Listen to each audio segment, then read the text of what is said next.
semifinale. I så fald, så er det noget med, at hvis der er... Skal vi lige se en situation her. Katongo, så skal den være der. 3-0 til Brøndby. Og det, som Brøndby skal koncentrere sig om her, hvor der sker flikflak og gymnastiske øvelser til et 13-tal og en scoring til 3-0. Fremragende spil. Igen udenom keeper. Den her gang holder han sig væk. Der bliver ingen udvisning. Der kommer 1-2-spillet.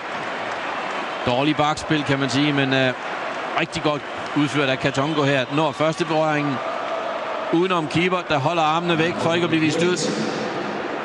Og så er det 3-0.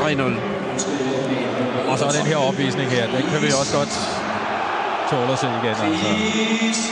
Og det, jeg var ved at forsøge at sige, men ikke rigtig kunne få sagt, var, at hvis der er 3 eller 4 af hjemmeholdene, der vinder i kvartfinalen, så er det hjemmehold.